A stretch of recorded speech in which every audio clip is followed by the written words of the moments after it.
रोज़ा क्या होता है, सौम के मानी क्या होता है?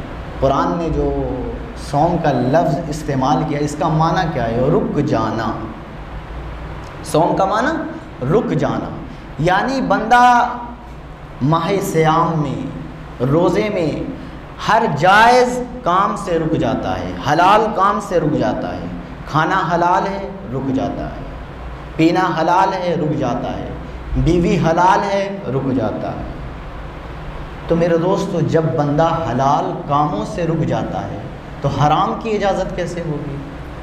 हम तो ये एहतियात करते हैं वज़ू बनाते हुए भी कि कहीं कोई कतरा हलक के नीचे ना उतर जाए और हमारा रोज़ा चला जाए। हम वज़ू बनाते हुए, गुस्ल करते हुए ये एहतियात बरतते हैं। हम मसला पूछते हैं कि इमाम साहब आँख में दवा डालने से रोज़ा टूट जाएगा। हम मसला पूछ रहे होते हैं कानों में दवा डालने से रोज़ा टूट जाएगा। पूछते हैं कि नहीं मेरे भाई? तो ज़रा बताएं, आँखों से हराम देखेंगे तो क्या रोज़ा बाकी रहेगा? क्या कानों से चुगली और गीबत सुनेंगे तो क्या रोज़ा बाकी रहेगा? तो रोज़ा कैसा हो कि हम सिर्फ भूखे प्यासे रह जाएंगे और हमारे पल्ले कुछ आए भी नहीं, तो फिर क्या फ़ायदा भूखा और प्यासा रहने का? हम सुबह से लेकर शाम तक भूख और प्यास काटते हैं। तो मेरे दोस्तों, हमारा रोज़ा ऐसा हो कि हमारी आँख भी रोज़ा रखे, हमारे कान भी रोज़ा रखे और हमारा मुंह भी रोज़ा रखे। हम ज़बान से किसी को गलत जुमले ना बोलें, कान से किसी के बारे में गलत ना सुनें, हाथों से हम गलत ना लिखें।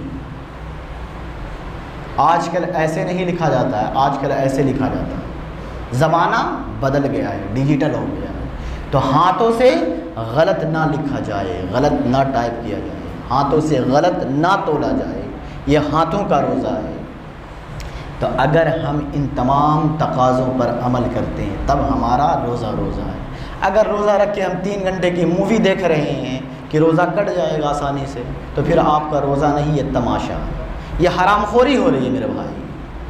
ऐसे ये आम दिनों में भी ये हराम है, आम दिनों में भी हराम है, लेकिन रोज़े की हालत में तो जब हलाल चीज़ें हराम है तो हराम का तो कहना नहीं।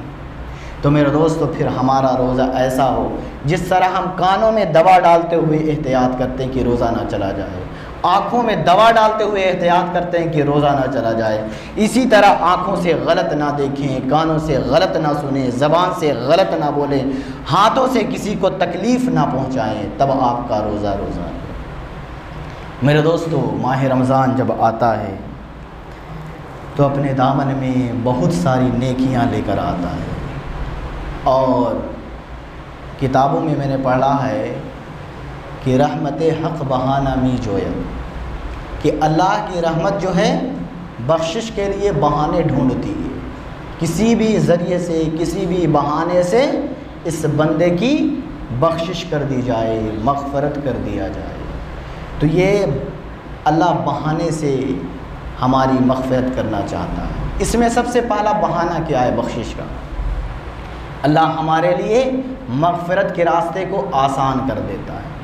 वो पहला रास्ता क्या है? हमारे लिए शैतान को क़ैद कर दिया जाता है। रमज़ान जो हमारा खुला हुआ दुश्मन है, इन्न शैतान लिल इंसानी अदुव्वुम मुबीन, ये इंसानों का खुला हुआ दुश्मन है, लेकिन माह सियाम के आते ही इसको जकड़ दिया जाता है, क़ैद कर दिया जाता है, इसलिए कि बंदे की बख्शिश हो जाए।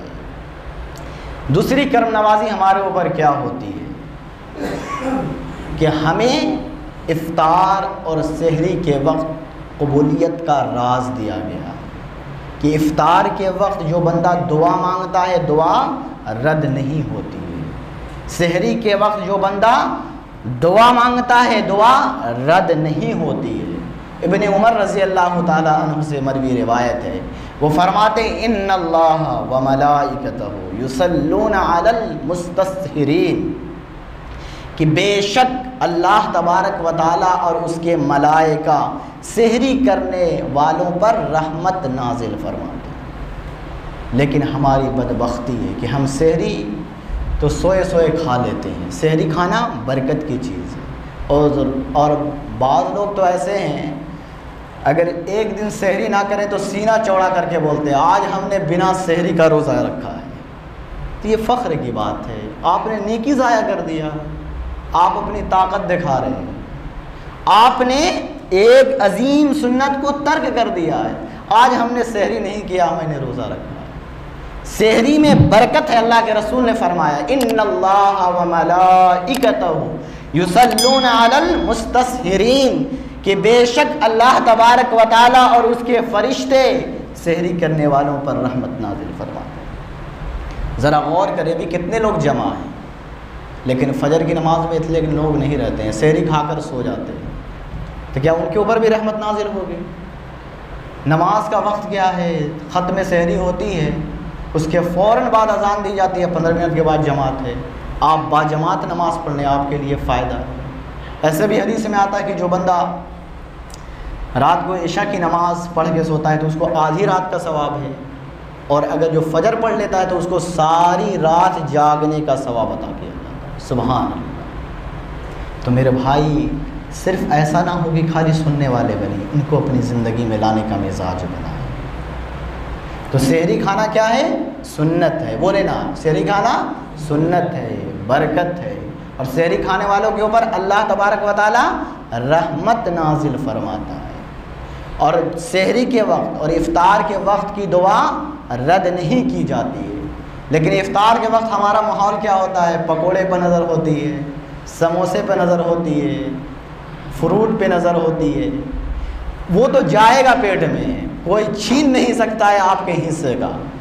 जो आपके सामने रखा हुआ है आपके मुक़द्दर का, कोई छीन नहीं सकता है। लेकिन मेरे भाई, अगर आप दुआ नहीं करते तो ये तो आपका मुक़द्दर फिर छीना जा रहा है। तो मेरे भाई, आप सहरी के वक्त, इफ़्तार के वक्त दुआओं का एहतमाम करें। अगर इफ़्तार पहले निकल जाती है, सारे बाल बच्चे जितने लोग हैं बैठ जाएं इफ़्तार लेके, मालिक के हुजूर दुआ करें कि मालिक बड़ा पापी हूँ, मुजरिम हूँ, गुनहगार हूँ, माफ़ फरमा दे, माफ़ फरमा दे। इस तरह की दुआएं करें, अपने लिए करें कि मालिक बड़ा परेशान हाल हूँ, तंग दस्त हूँ, मेरे रिस्क में इजाफ़ा फरमा दे। ये रमज़ान में नहीं है, पूरे साल इसी तरह हम सबको खाने की तौफ़ीक़ अता फरमा दे। मांग सकते हैं ना मालिक, इसलिए कि हम किसी से नहीं मांग रहे हैं, अपने रब से मांग रहे हैं। और मेरा रब जो है 70 माओं से भी ज़्यादा प्यार फरमाने वाला हमारा रब है। तो मेरे भाई, इस अंदाज से सहरी का और इफ़्तार का माहौल बनाएं। अल्लाह रब्बुल आलमीन रमज़ान की एक रात में 70,000 आदमियों को जहन्नम से बरात का ऐलान करता है। 70,000 आदमियों को जहन्नम से आज़ादी अता फरमाता है। हमारी ज़िंदगी में कितने रमज़ान आए, कितने बूढ़े ज़ईफ़ लोग बैठे हैं, 50 साल 60 साल, कितने रमज़ान आए, 50 रमज़ान 60 रमज़ान आए। अगर हम हर रमज़ान में अपनी बख्शिश के लिए, निजात के लिए दुआ मांगे तो क्या हम उनमें शामिल नहीं होंगे? इंशाअल्लाह ज़रूर शामिल होंगे। कि एक शख्स हज करने के लिए एक नौजवान के साथ गया, बूढ़ा शख्स था, 70 साल उम्र थी, एक नौजवान के साथ हज करने के लिए गया। जब हरम काबा में पहुंचा, काबा को देखा तो कहता है अपनी ज़बान से अल्लाहुम्मा लब्बैक ला शरीक लक लब्बैक। तो आगे से आवाज़ आती है, जवाब आता है ला लब्बैक, तेरी हाज़िरी कबूल नहीं है। तो वो जवान परेशान हो जाता है कि ओ बाबे, तेरी उम्र 70 साल है और तू कहता है अल्लाहुम्मा लब्बैक, आगे से जवाब आता है ला लब्बैक, तेरी हाज़िरी कबूल नहीं। वो बूढ़ा रोने लगता है कि ऐ नौजवान, तो ये इस साल की बात नहीं है, मैं 70 साल से यहाँ आ रहा हूँ और 70 साल से यही आवाज़ सुन रहा हूँ ला लब्बैक ला लब्बैक, तेरी हाज़िरी कबूल नहीं है, तू मकबूलीन में नहीं है। तो उस जवान ने कहा कि ओ बाबे, तो फिर तू क्यों आता है? जब तेरी हाज़िरी कबूल ही नहीं है तो फिर तू क्यों आता है?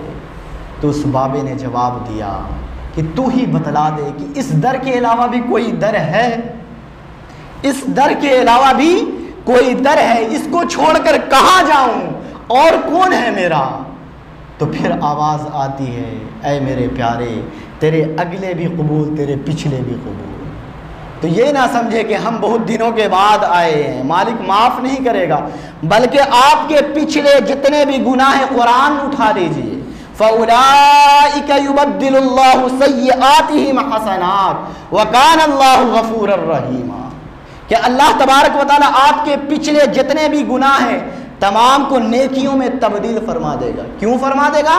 वकान अल्लाहु गफूरर रहीमा, इसलिए कि वो गफूर भी है और रहीम भी है, वो मग़फ़िरत फरमाने वाला है। तो मैं और आप किसके लिए आते हैं? अल्लाह के लिए आते हैं, और हमेशा अल्लाह के लिए आया करें। अल्लाह जो है हमारी तौबा के लिए मुंतज़िर है, इंतज़ार कर रहा है कि मेरा बंदा कभी भी आ जाए। हम उसकी मालिक की हुज़ूर दुआ है कि हम तमाम की तौबा को कबूल फ़रमाए, हम तमाम के रोज़ों को कबूल फ़रमाए, हम तमाम को इस माह सियाम की क़दरदानी की तौफ़ीक़ अता फ़रमाए।